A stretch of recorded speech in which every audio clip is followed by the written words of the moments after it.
G'day, my name's Alan Gamble and welcome to my top 10 movies of 2024. Before we get into it, when it comes to lists on YouTube, I've always loved how Cinefix does their lists. Link to their channel in the description below if you're not familiar. But instead of my top 10 being just 10 assorted movies from the year of 2024, each number on the list represents a genre or category of films from 2024. So for example, and to kick us off, we are starting with number 10, which is the best family or animated movie of 2024.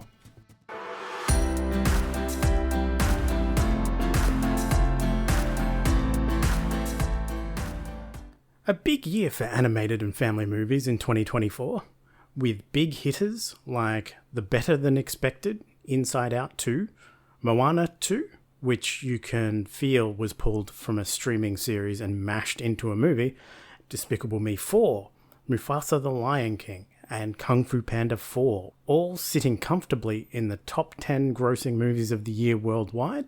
But when talking about the best, I think we need to steer away from the sequel slop, and while Inside Out 2 had some heart, and Transformers 1 was a fresh new take on the Transformers franchise that was surprisingly good, we also had what was going to be the runner-up for this category until a very last-minute snipe. But I 100% need to mention Chris Sanders' The Wild Robot. Visually stunning, heartfelt adventure with just the slightest hint of the darker side of nature represented in what really reminded me of that classic Disney era.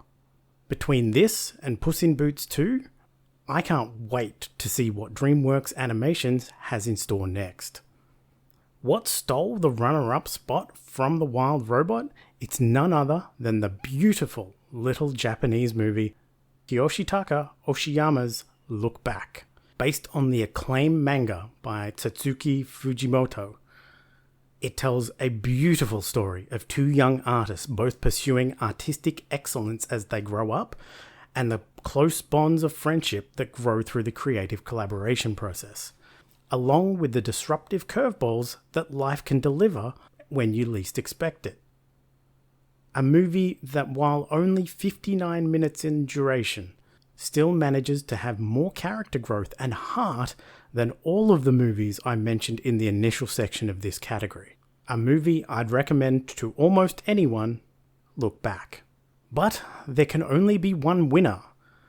And for my top animations/family movie of 2024, I can't go past the incredible Latvian animation from Gints Zilberdotis, Flow. A fully dialogue-free adventure of a perfectly animated cat surviving in a post-human world, joining forces with several other animal companions, all of which are some of the best animal animations I've seen on screen, not just last year, but ever. Able to convey emotion and intent without having a single line of spoken dialogue, is handled effortlessly by just making the animals slightly smarter, but without any anthropomorphizing, makes this my top animation family movie of 2024.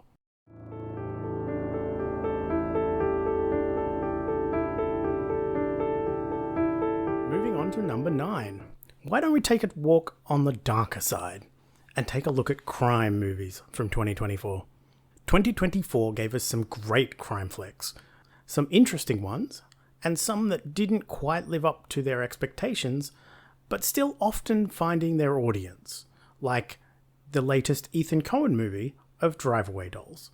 We had the latest entry from Richard Linklater with Hitman, one that was on my radar for so long and it kept getting delayed and pulled from theatrical release, but we finally got to see it in 2024, and I had a great time with it, especially the subverting ending.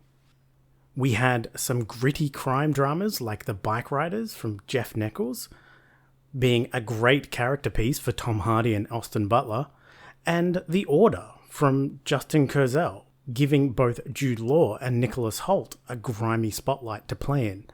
And we had some that were lighter in tone as well, like Apple TV's Wolves, that 20 years ago would have been a massive blockbuster starring Brad Pitt and George Clooney, and the not quite so blockbuster of The Instigators, also from Apple TV, with Casey Affleck and Matt Damon.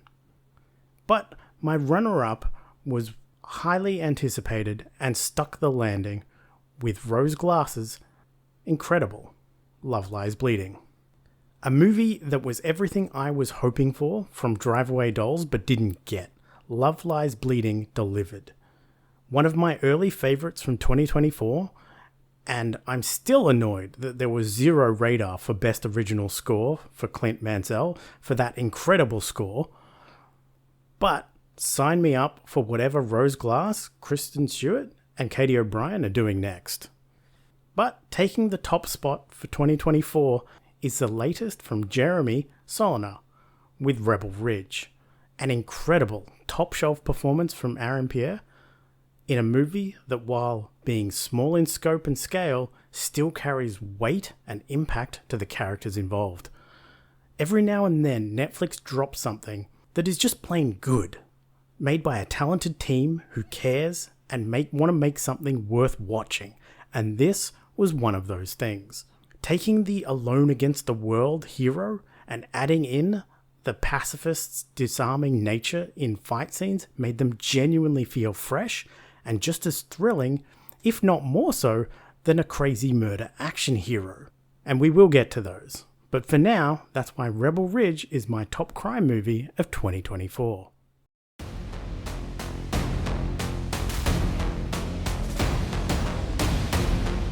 Speaking of crazy murder action hero sprees, let's jump over to the best action movies of the year with number 8.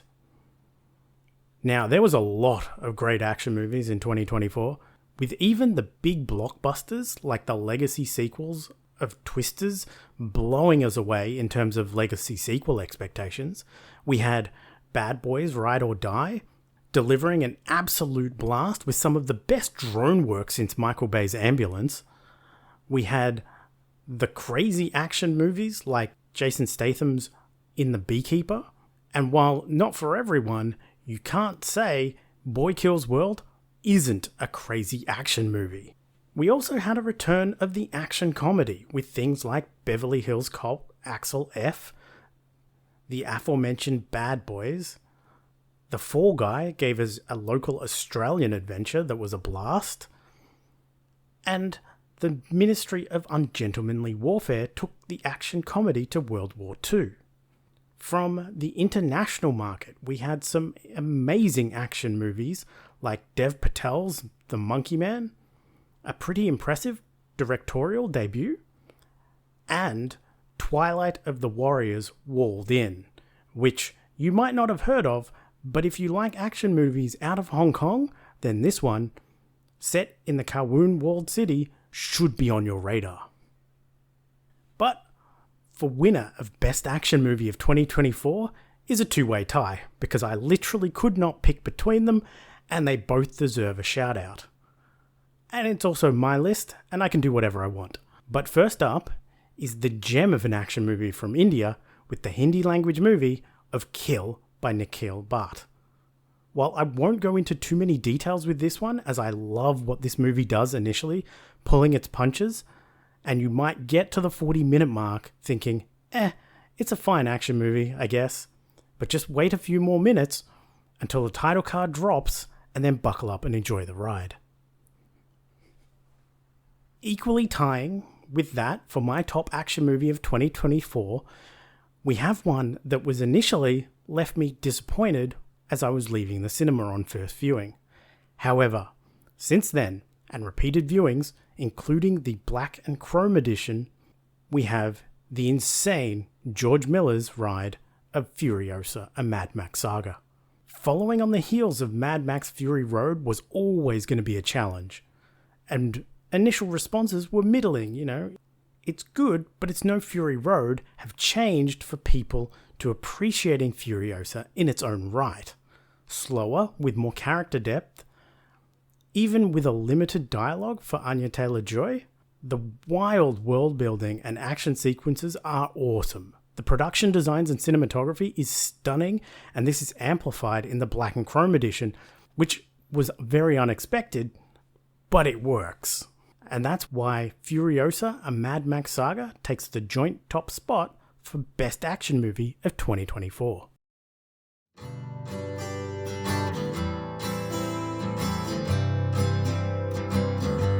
Let's calm down a bit from the action adrenaline for number 7 and take a look at the best romance movie of 2024.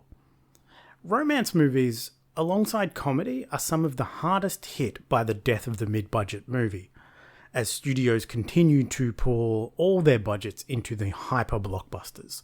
But that doesn't mean there isn't any. In fact, there's still quite a few across a broad spectrum, from the strange and bizarre, like Hot Frosty about a snowman brought to life to help someone find love, and Irish Wish, to the more standard fare, like Upgraded with Camila Mendes, who had a great doubleheader of romance movies in 2024, following Upgraded with Musica, a romantic comedy that, while fairly standard in itself, did bring some fun music and fresh musical sequences to the table. We had the darker side present with Love Lies Bleeding and the somewhat questionable The Crow remake, and the more lighter side present with Fly Me to the Moon, letting Scarlett Johansson and Channing Tatum play off each other, and The Fall Guy. And further still, we had some walking the more serious line of romance, like The Idea of You from Michael Showalter, about a mother's romance with a young boy band member group, and how the age difference comes into play. Or We Live in Time from John Crowley, with some heavy dramatic performances, great performances from the likes of Andrew Garfield and Florence Pugh. But taking my runner-up spot is one that got completely ignored by the Academy, one that 100% should have been nominated for at least the Best Original Score, without question, and that movie is Challengers, a movie that was poorly marketed, with all the trailers highlighting and focusing purely on the three-way kiss, but there was so much more to that movie than that. In fact, the actual character relationships and dynamics at play was so much more interesting than how it was marketed. The performances across the board were fantastic, and that banging Trent Reznor and Atticus Ross soundtrack is phenomenal. But if we're talking about best romance movies of the year, I don't think too many people can go past Sean Baker's Anora. Mikey Madison's performance alone could carry the movie, but there's more to it than that. It subverts and goes in different directions than anyone is probably expecting, and a very rare, accurate portrayal of sex work in Hollywood. And while I did have some issues with it, I don't think there's a better romance movie released in 2024.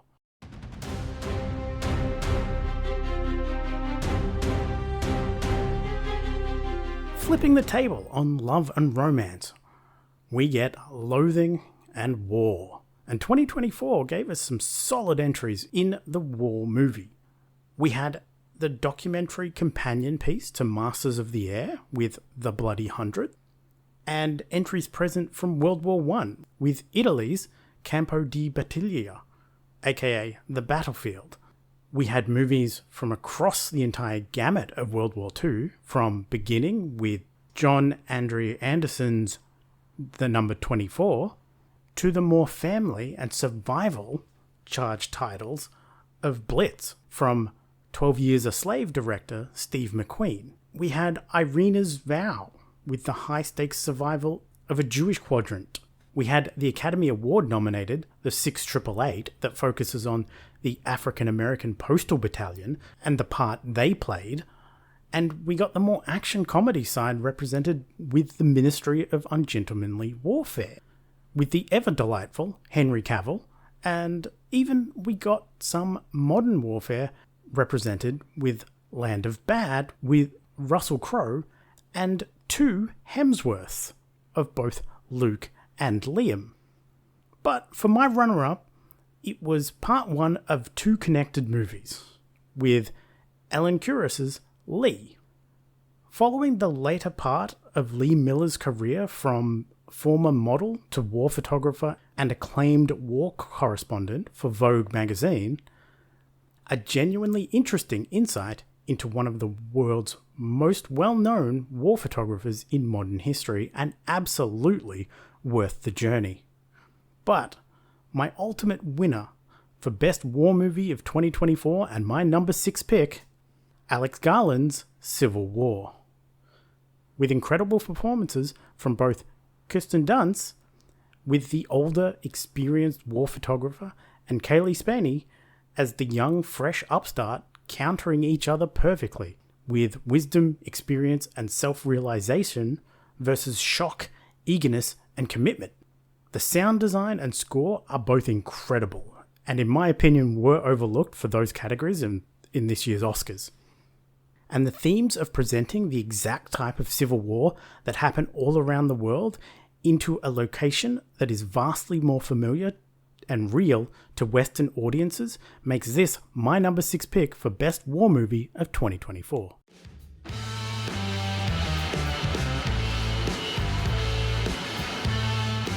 Time once again to lighten the mood. Let's switch it up and take a look at, or listen to, music. For my number 5 slot, where we are looking at both musicals and movies about music. We had Disney very present with both Moana 2 giving us songs from Abigail Barlow and Emily Bear, and Mufasa, the Lion King, with new tracks from the musical king Lin-Manuel Miranda.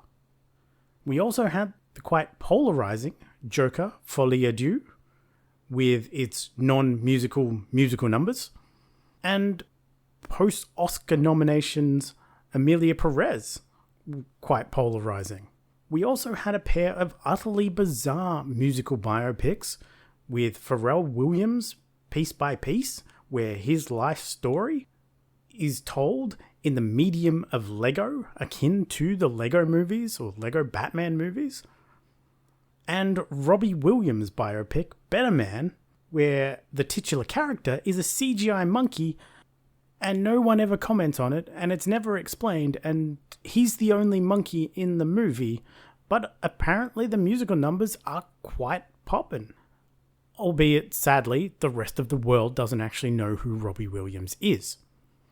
We had the more standard musical biopics of A Complete Unknown, giving us the folk stylings and growth of the legendary Bob Dylan. But my runner-up goes to one of the biggest movies of the year, John M. Chu's Wicked. While I've never seen the original stage musical, Chu nailed capturing the essence of bringing a stage play to film, with incredible set designs and practical sets for a movie that takes an incredible adventure. I can't wait to catch part 2 when it releases this year. But there was only ever one real winner for Best Music Movie of 2024 for me, and that was The Boys from Kneecap. Kneecap for me came out of nowhere. I went in to watch it completely blind, not knowing anything about it outside of general positive buzz that, hey, this movie might be pretty good. And it blew me away. Part train spotting, part music origin story, and part political statement, taking the legacy Irish fight to a new generation, a phenomenal soundtrack, and amazing and wild visuals. Wow. And then, after the fact, I learned that the main actors in the movie were the actual band, and I could not have guessed that while watching the film. Normally, when celebrity guests are in movies, you can kind of tell. But these guys nailed it. And that's why Kneecap is easily taking the position of my number 5 movie for Best Music Movie of 2024.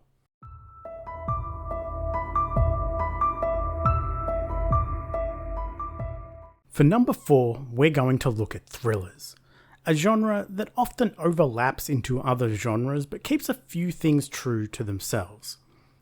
We have ones that walk the lines of action, like Netflix's Carry On starring Taron Egerton, Sophia Carson, and an incredibly creepy Jason Bateman, or Rebel Ridge, but focus more on avoiding action and conflict and the tension that comes with that. 2024 also brought us the delightful thriller of Thelma, where simple tasks like logging into a bank website become a high-stakes Mission Impossible style heist. Or Bad Genius, where the tension comes from organising and avoiding being caught cheating on school exams. We got the political thriller from India with Article 370 based on historical events. But for our runner-up, I landed on Dev Patel's Monkey Man, a dark and gritty action thriller that highlights a revenge plan mixed with inexperience can provide massive tension. While there are a few minor issues from the first-time director, they are few and minor, and I am incredibly on board for whatever Dev Patel has next. But when it comes to thrillers for 2024, there was only ever one winner for me. And that was Francis Jalopy's The Last Stop in Yuma County. As someone that loves small-scale bottle movies with small cast and limited locations, this was one I loved from day one. Great casting and performances across the board, a tight script with great characters, all packaged into a tight, tension-filmed bottle movie. Think of it akin to something like Tarantino's The Hateful Eight. Often every year, when I do my top lists, there's always a small movie that sneaks its way into my top list for the year. Last year was The Artifice Girl, and this year it was The Last Stop in Yuma County, and it's my number 4 pick as best thriller of 2024.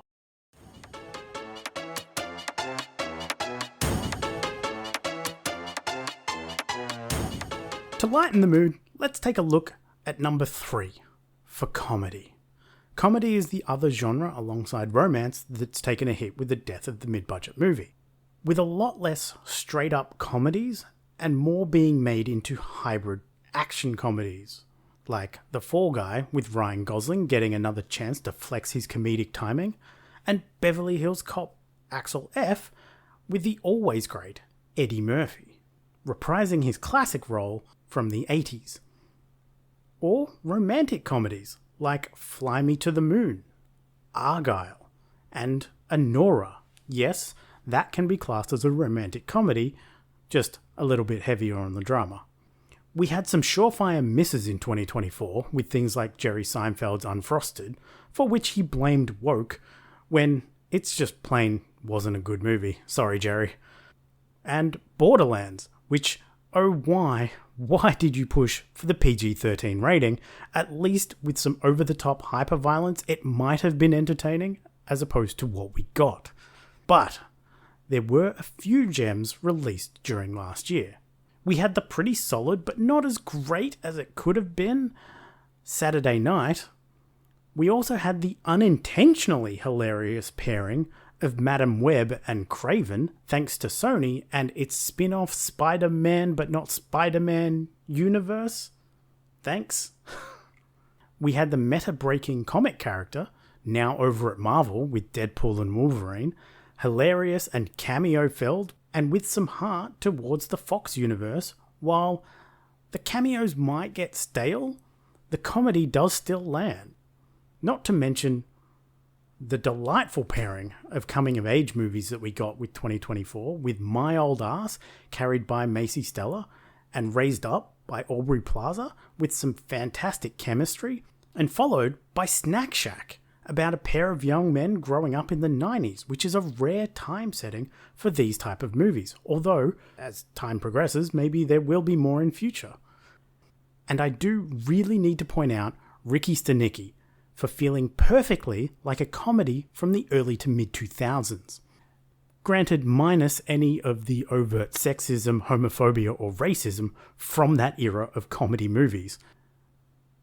It was much more hilarious than it had any right being with a title that bad. Kneecap was one of my funniest movies of the year, but it's already won a category. So, for the honourable mention of number 3, Best Comedy of the Year, goes to Hundreds of Beavers. unique and super fresh, presented as a black and white silent era film with a combination of slapstick and dark, twisted humour akin to Happy Tree Friends and Friends at points, certainly a unique standout from 2024. But my number one I landed with Jesse Eisenberg's A Real Pain. Currently nominated for 2 Academy Awards, in a movie that is both genuinely funny and loaded with heart, a movie that is exceptionally well written by Jesse Eisenberg, but a movie like this doesn't work if that performance or that role is off. But Kieran Culkin nailed it perfectly, balancing both serious tones along with perfect comedic timing. And for that combination of things, A Real Pain is my comedy of the year and my number 3 pick.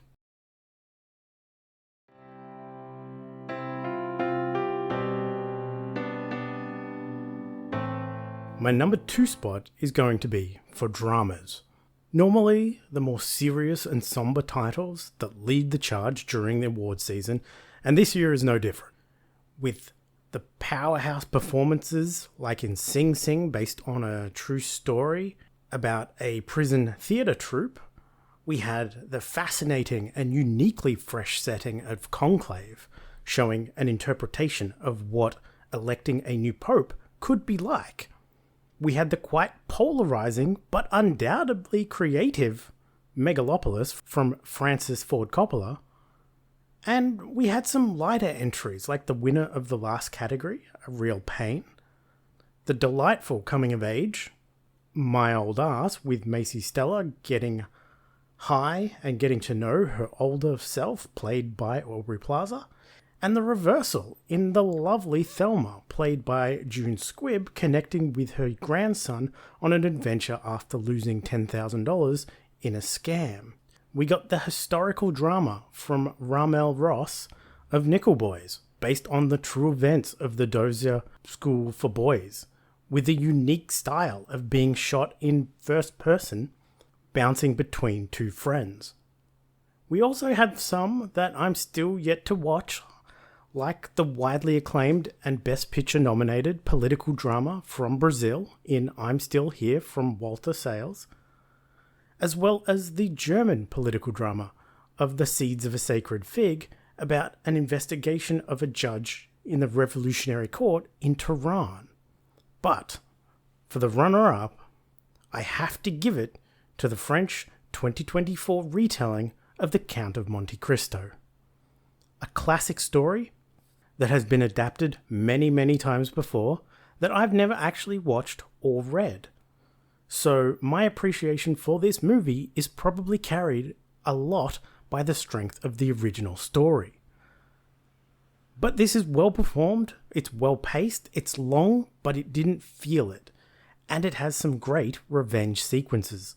As a fan of a few of those Korean revenge dramas, this felt like the true progenitor of those stories. But the best drama of 2024, for myself and many others, there was never a moment of going past Bradley Corbet's historical epic of The Brutalist. Massive in scope and small in scale, a tight, character-driven immigrant tale of Laszlo Toth, carried by some excellent writing, some phenomenal performances, especially Felicity Jones, and an A+ score from Daniel Bloomberg, puts The Brutalist as my number 2 spot and the best drama of 2024. Now, before we dive into number 1, there might be one noted, fairly popular genre that is absent from my list, and that's horror. And that's largely because I don't watch a lot of horror myself, having only seen 2, maybe 3 horror movies in 2024. As a result, I don't feel it would be fair for myself to do a top horror movies of 2024. However, as a bonus feature, we're now going to segue to Monica as my horror correspondent to give her thoughts. It's time for you to look away and hide under your sheets, because we're jumping full force into the horror genre. Horror has always had its dedicated audience, and 2024 did not let down in its wide range of releases. It did not matter what you were a fan of, there was something for you. The internet had its say on the gore fest of Terrifier 3, although a movie lesser known in the scene was the slasher In a Violent Nature. It's a movie filmed in the perspective of the killer, and was a slow burner of a movie in comparison to the other films in this subgenre, which, grantedly, did not hit for everyone, but for me, it was a refreshing take on this style in my opinion.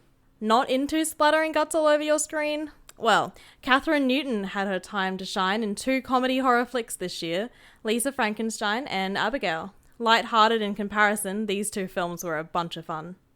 The year came with some heavy nostalgia for the late 1990s and early 2000s, and whilst that gave me a sudden whiplash of my age, it also brought out some camp-like movies for the horror genre. A notable movie here would be Y2K, starring Rachel Zegler and Jaden Martell, who created a name for himself in 2017's remake of the Stephen King classic It. There were no short on sequels this year as well. Smile 2 was actually a rather enticing and interesting addition to the franchise. The way it put the stakes at a higher scale was really interesting. It also included a loose promise for more in the future. On the contrary, Maxine was rather an upset for the audience who had praised Pearl and X so highly from director Ty West in previous years. You cannot deny the movie nailed the look and feel for the 80s though. The horror blockbusters of the year truly went to A Quiet Place Day 1 and Alien Romulus, both earning the top 2 places in the box office earnings for the year.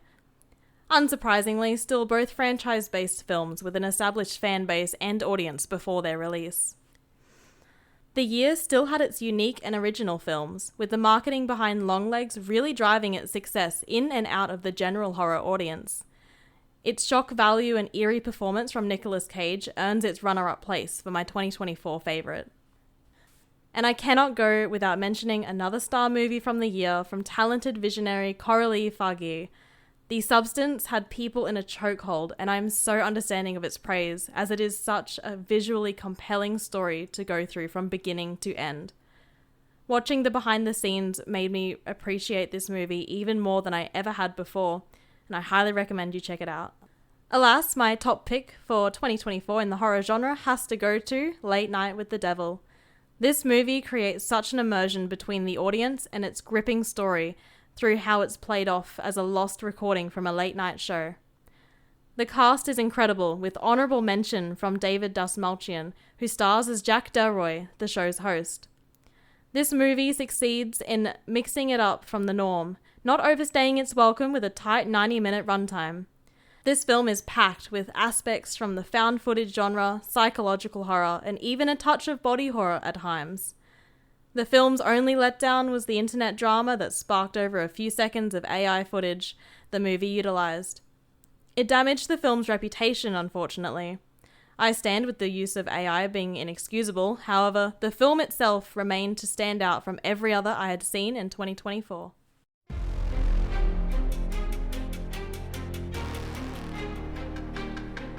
Now, with horror covered off, and every other genre covered, it's time for my number 1, a spot reserved for my personal favourite film genre.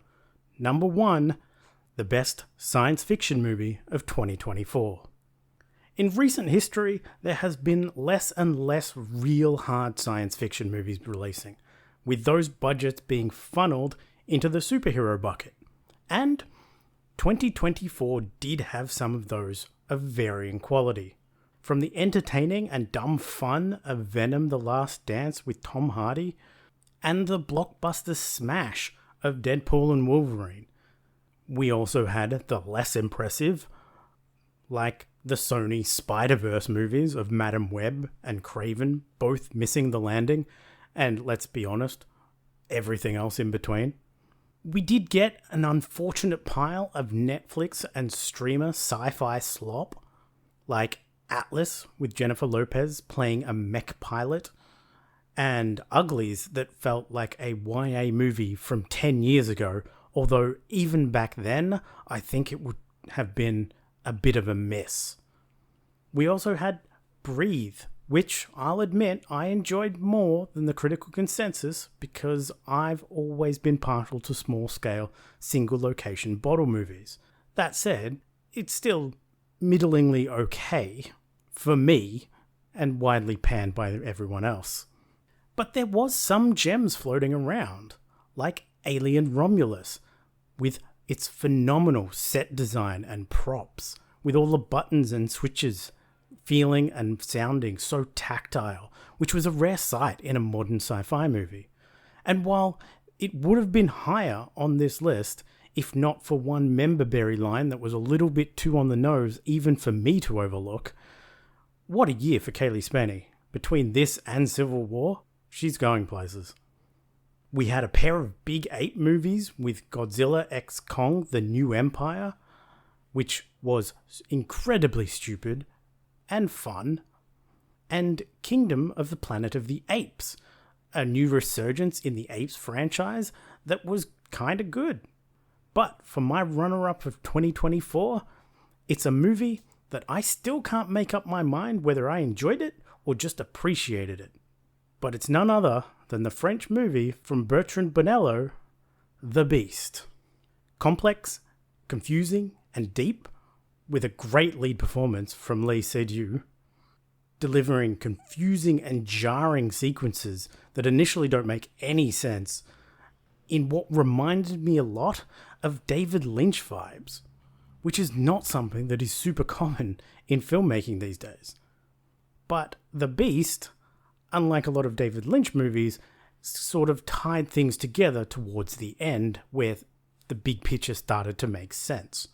But the ultimate winner and top science fiction of 2024 and my number one movie of the year is obviously, and without doubt, Denis Villeneuve's Dune Part 2. The exceptional follow-up to Dune in a sequel that didn't just follow on, but improved and capitalized on everything established in the first movie.